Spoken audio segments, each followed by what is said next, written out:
এটা জায়েজ না জায়েজ এই প্রশ্নে তারা কোনো উত্তর দেন নাই। আপনার কি মনে হয়, আপনি এক লাইনে মন্তব্য করতে পারেন, আপনি তো ভোটার হিসেবে এরকম হলে আপনি কিভাবে চিন্তা করবেন? বাংলাদেশে কথা না রাখার আর কথা পরিবর্তন করে রাজনীতি করা এটা নতুন কিছু। রাজনীতিতে শেষ কথা বলতে কিছু নাই। এইটার বয়স হলো 55 বছর। কেউ এই কথাটার বয়স 55 বছর আগে ছিল। দেশ স্বাধীন হওয়ার পর থেকেই আছে। দেশ স্বাধীন হওয়ার আগে কি শেষ কথা বলে কিছু ছিল? আগে যাবো না, ওইদিকে যাবো না। আমি আমার দেশ স্বাধীন 71 সালে হয়েছে, তারপরে থাকি।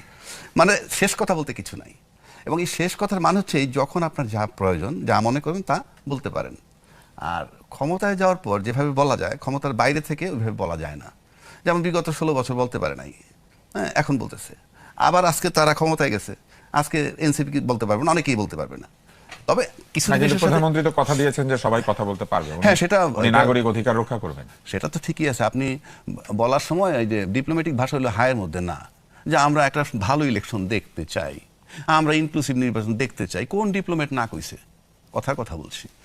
আসলে কোনটা চায় সেইটা জানে যারা নির্বাচন করে ক্ষমতায় আসবে তারা, আর যারা কথা বলে সে কারণে। তবে কতগুলো জিনিসের সাথে আমার দ্বিমত আছে, দ্বিমত না, আমি একমত হইতেছি তার সাথে। যেমন ধরেন আপনি ধর্মীয় বিষয়ে যে রাজনীতি, কারণ আপনি ধর্মীয় রাজনীতি এই দেশের লোক মানে তারা যেভাবে উপস্থাপন করতেছে সেভাবে চায় না। তারপর এগুলো ক্লিয়ার করা দরকার। একবার শরিয়া আইন করবেন নাকি প্রচলিত আইনে চালাবেন দেশ, এগুলা কতগুলো ব্যাপার আছে। তারপরে নারী নিয়ে কথা আছে তাদের ব্যাপারে, এগুলা তারা যদিও পরিষ্কার বলছে আমাদের আমির আমরা বানাবো না, এটা মেনে যদি কেউ আসতে পারে আসুক, না আসলে সেটা আমি ভালোভাবে দেখি তারা ওপেনলি বলেছে, তারা ওপেনলি বলে, বাকি কথা বলে না কেন। এবং জামাত যারা করে তারা এগুলা মেনেই করে। আর আরেকটা জিনিস জামাতের যে জায়গাটা আসা দরকার সেটা হলো জামাতরে নিয়ে কিছু আতঙ্ক আছে, এটা আমার কাছে মনে হয়। এরকম সেই আতঙ্কটা বলে না, আমি বলছি নির্বাচনের আগেও বলছি। সেটা হলো জামাত আসলে ঘুষ বন্ধ হয়ে যাবে, জামাত আসলে টাকা পাচার হবে না, জামাত আসলে দুর্নীতি বন্ধ হবে। জামাত তো ক্ষমতায় যায় নাই, কথাগুলো আছে। ফলে এটার সাথে যারা সম্পৃক্ত এবং এই বিষয়গুলোকে যারা খুব বেশি ভালোবাসে তারা তাদেরকে চায় না। এবং এটাকে এইটা দিয়ে আর এটার উপরে আবরণটা দেশে খুব সুন্দর, তারা নারী বিদ্বেষী। অথচ তারা নারী বিদ্বেষী ঠিক আছে বলতেছে সবাই, কিন্তু আমি তার ক্ষমতা এখনো দেখি নাই, 1 নম্বর। 2 নম্বর, আমরা প্রগতিশীল সবাই 53 বছর ধরে দেশ চালাচ্ছি, 54 বছর ধরে। এ পর্যন্ত কিন্তু কোনো নারী আইজিপি পাই নেই, নারী সেনাপতি পাই নেই, নারী চিফ জাস্টিস পাই নেই, কথা বলছি। আবার জাহাঙ্গীরনগর বিশ্ববিদ্যালয়ে ধর্ষণ সেঞ্চুরি যখন হয়েছিল তখন জামাত ক্ষমতায় ছিল না, প্রগতিশীল আওয়ামী লীগ ক্ষমতায় ছিল। আমি এটা তারা ডিফেন্স দিচ্ছি না, আমি বলছি লজিক্যালি। বাট জামাতের যে আইডিওলজি তার থেকে তাদের কিছু জিনিস চেঞ্জ করতে হবে, কারণ মানুষ এগুলো চায় না। যেমন ধরা যাক দুর্নীতিরে ভয় পায় বা ঘুষে ভয় পায়, তাদের আশ্বস্ত করতে হবে আমরা অতীত নিয়ে ঘাটবো না, আমরা আসার পর যদি দুর্নীতি করে আমরা সেটা দেখবো। পুরনো কিছু দুর্নীতির বিচার হওয়া উচিত না, ওগুলো হয় না। আমি একটা কথা বলি, এগুলো একটা রাজনৈতিক স্ট্যান্ড নিতে বৈষম্যটা দেখেন না কি বিচার হয়, দেখেন না। আমার শুনে আমার কাছে না গল্প ভালো লাগে না। আপনি বলবেন যে আমরা অতীতে, সেটাই তো লোকে ভাবে যে জামাত ইসলাম আসলে হবে না, কিন্তু যারা আমরা যে টাইম টু টাইম আসি দেখেন না কি হয়। আপনি দেখেন তো ইসলামী ব্যাংক তসরুপ হয়েছে বিচার হয় কিনা, জনতা ব্যাংক তসরুপ হয়েছে বিচার হয় কিনা, কিছুই হবে না।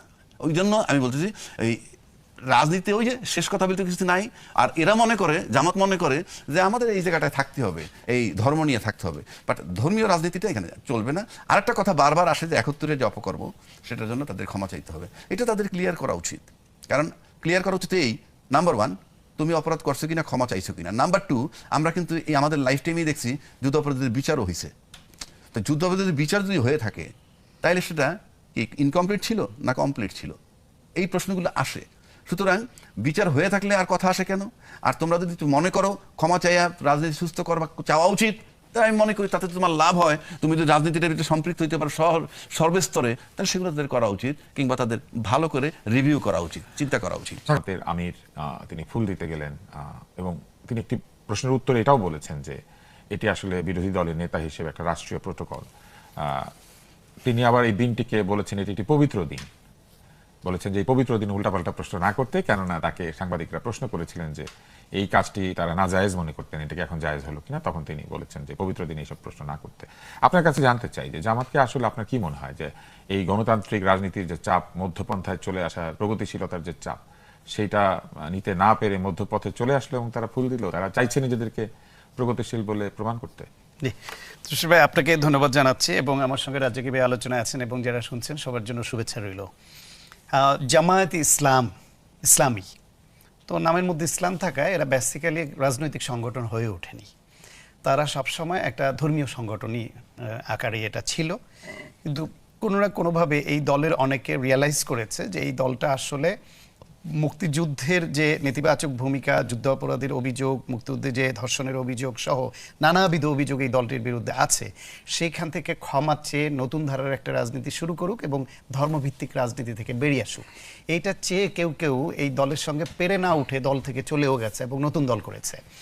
কিন্তু এর পরেও এই দলটিতে এই আমির এবং এই এখন সাধারণ সম্পাদক যিনি মিয়া গোলাম পরোয়ার সেক্রেটারি, তো এদের দুজনের যেহেতু অতীত ছাত্রজীবনের রাজনীতি, প্রগতিশীল ভিন্ন ধারার রাজনীতি করে আসা, এরা বোধহয় একটু চিন্তা করছিলেন যে এই ধর্মভিত্তিক সংগঠন থেকে বেরিয়ে রাজনৈতিক সংগঠনে রূপান্তর করা যায় কিনা।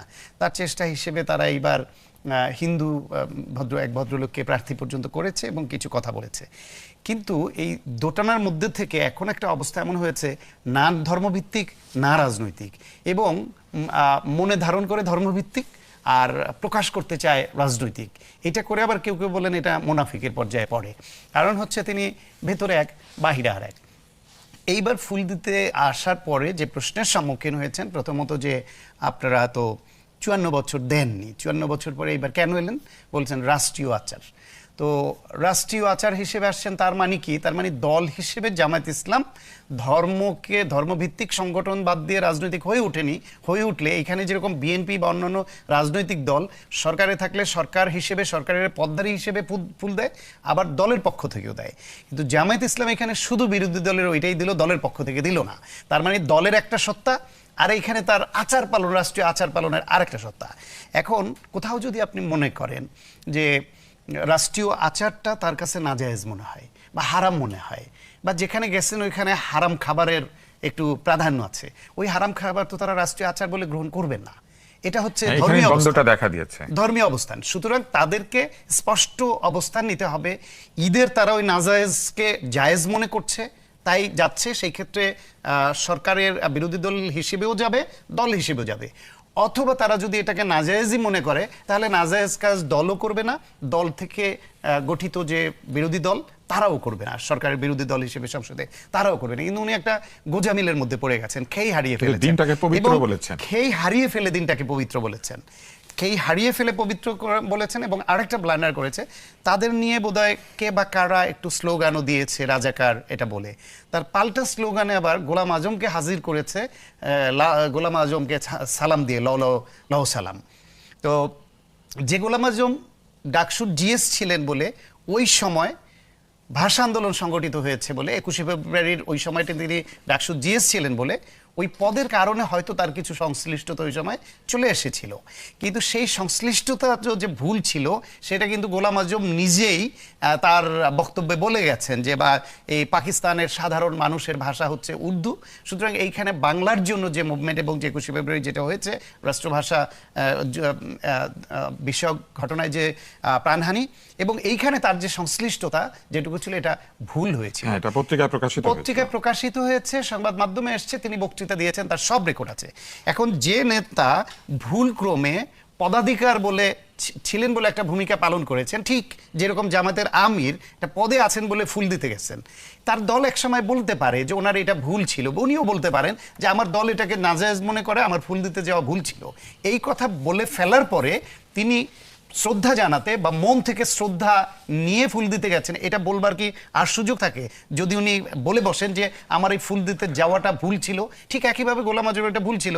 ফলে সব কিছু মিলে জামায়াত ইসলামের নারীর বিষয়ে তাদের যে কথা এবং কাজের অমিল, ধর্মীয় নানান আচার এবং বেহেস্তের টিকিট নিয়ে যেই কারবারটা করলো, একদিকে তারা ধর্মের নাম নিয়ে সততার বয়ান দেয় এবং অন্যদের দুর্নীতিবাজ বলে গালি দেয়, সেই তারা জঘন্য দুর্নীতি করলো। নির্বাচনের আগের রাতে যে টাকা নিয়ে বিভিন্ন জায়গায় ধরা পড়লো, একটা মানুষ ওয়ান টাইম কারাপশন, একটা টেন্ডারবাজি করা বা একটা কাজ পাইয়ে দিয়ে একটা ঘুষ খাওয়া বা কোনো কাজে ঘুষ খাওয়া, সেটা হলো ওয়ান টাইম কারাপশন।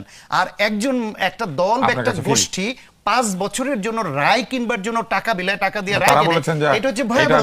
অন্য দলও করেছে, অন্য দল দুর্নীতি করেছে, সেটা তো অস্বীকার করছি না, বিএনপিরও ধরা পড়েছে, অতীতে অন্যরাও ধরা পড়েছে, কিন্তু জামায়াত ইসলামও একই ভয়াবহ করাপশন করেছে এবং দুর্নীতি করেছে। এই কথাটা তাদের স্বীকার করে নিতে হবে, তাহলে তারা ধর্মের নাম নিয়ে সততার যে দোহাই দেয়, actually they are not honest, তাদের প্রিন্সিপাল ঠিক নাই। তাদের মধ্যে এক ধরনের স্ববিরোধিতার অভিযোগ করলেন। কোন একটি প্রশ্ন যায়, সেটি হচ্ছে যে একটি সমালোচনা শুরু হয়েছে যে মাননীয় প্রধানমন্ত্রী শহীদ মিনারে গিয়েছিলেন এবং তিনি মোনাজাত করেছেন। এটা নিয়ে কিছু লোক ফেসবুকে কথাবার্তা বলা শুরু করেছে যে কেন তিনি করলেন, এতে করে তিনি একটি ধর্মের দিকে চলে গেলেন। কেউ বলছে যে এটা হয় না, এটা একটা সেকুলার এরিয়া, এরকম নানান কিছু।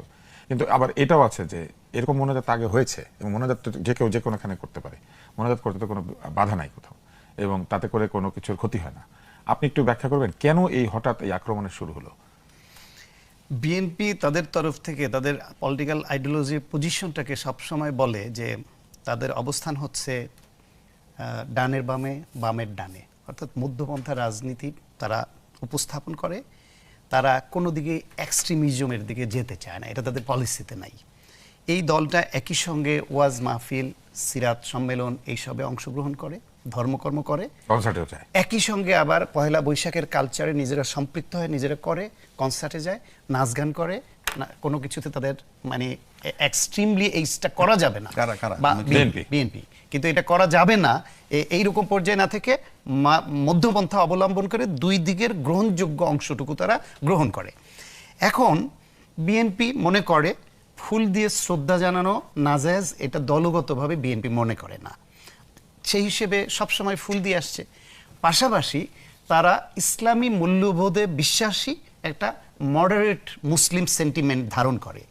সেই বিবেচনায় ওই ফুল দিয়ে শ্রদ্ধা জানানোর পজিশনটাকে অক্ষুণ্ণ রেখে যদি তারা যারা শহীদ হয়েছেন তাদের রুহের মাগফিরাত কামনা করে দোয়া করতে চান, সেটাই দলের নিজস্ব পজিশন, বা কোনো প্রধানমন্ত্রী নিজে তার ব্যক্তিগত পজিশন, সরকারের পজিশন, যে কোনো কিছু হতে পারে। এবং এটা যারা যখন রাষ্ট্র পরিচালনার দায়িত্বে থাকবেন, যারা এই প্রোটোকলটা তৈরি করবেন যে কি করতে চান, তারা যেভাবে চান সেভাবে হবে।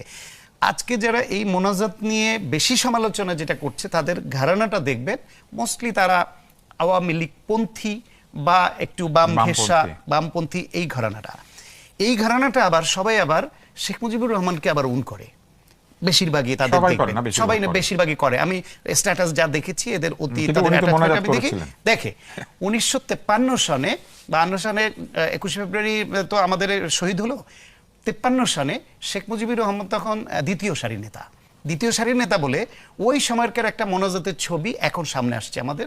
এর আগে আমি দেখিনি, এই উপলক্ষে অন্তত ইতিহাস জানা হলো। সেখানে শেখ মুজিবুর রহমান দ্বিতীয় সারিতে দাঁড়িয়ে মোনাজাত ধরেছেন। আবার সেই শেখ মুজিবুর রহমান 1972 সনে এসে তখন বাংলাদেশের প্রথম সারি নেতা, উনি আবার প্রথম সারিতে দাঁড়িয়ে আবার মোনাজাত ধরেছেন। তাহলে যারা আজকে এই গালমন্দটা করেন, তারা কি তাদের ওই নেতাকে, যারা শেখ মুজিবুর রহমানকে ধারণ করেন, তাকেও নিন্দা করেছেন কোনোদিন বা করবেন এখন? সুতরাং এটা তার অবস্থান। তার সময় মনে হয়েছে যে ইসলামী মূল্যবোধ অনুসারে আমি ফুলও দেব, তাদের প্রতি শ্রদ্ধাও জানাবো, মিনার বানাবো, আবার আমি দোয়াও করব। ঠিক একইভাবে তারেক রহমান প্রধানমন্ত্রী হিসেবে তিনি যদি এটা মনে করেন, এটা তার অবস্থান। এটাকেও পছন্দ করতে পারে, অপছন্দ করতে পারে। শেখ মুজিবুর রহমানের ওইটাও তৎকালীন বা আমরা সবাই যে পছন্দ করেছে তা তো না, কিন্তু এতে কোনো জাত চলে গেল, ওইটা কবরস্থান হয়ে গেল, সেই রকম বলে যে প্রচারণাটা চলছে, এটাও তো ঠিক। এটা কবরস্থান হয় নাই, কিন্তু বড় বড় মানুষদের শেষ শ্রদ্ধা জানানোর স্থান হিসেবে সেখানেই তো আবার লাশ নিয়ে যাওয়ার একটা প্রতিদ্বন্দ্বিতা হয়। হ্যাঁ, সেটাও হয়। তবে আমি আসলে এই যে ফুল দিয়ে শ্রদ্ধা জানানো আর মোনাজাতের মধ্যে কোনো সাংঘর্ষিক অবস্থান দেখি না। ইসলাম ধর্ম লিবারাল, এইটাকে আমরা কট্টরপন্থায় ধারণ করাই। ফুল দেওয়ার সময় যেটা আল্লাহ তো মনের খবর জানে, আপনি এটা দ্বারা পূজা করছেন কিনা, কোনো বেদী হিসেবে এখানে সমর্পণ করছেন যে শিরক হয়ে যাচ্ছে কিনা, নাকি আপনি শুধু তাদেরকে শ্রদ্ধার উপকরণ হিসেবে, পবিত্র ফুল তো পবিত্রতারও একটা উপলক্ষ, সেই হিসেবে শ্রদ্ধা জানানোর জন্য উপলক্ষ হিসেবে আপনি ফুলকে ব্যবহার করছেন, দিচ্ছেন, এটা শুধু শ্রদ্ধা জানানোর জন্য, এটা পূজা না, এটা শিরক না, সে উদ্দেশ্য মনের খবর আল্লাহ জানে। পাশাপাশি তারা যেহেতু মুসলমান, যারা দোয়া করছেন তারা মুসলমান, তারা যদি মনে করেন যে আল্লাহর কাছে আমরা দোয়া করি আল্লাহ যেন তাদের বেহেশত নসিব করে, তাদের রুহের মাগফিরাত করা, সেটা তো দোষের বা সাংঘর্ষিক কিছু হওয়ার কথা না।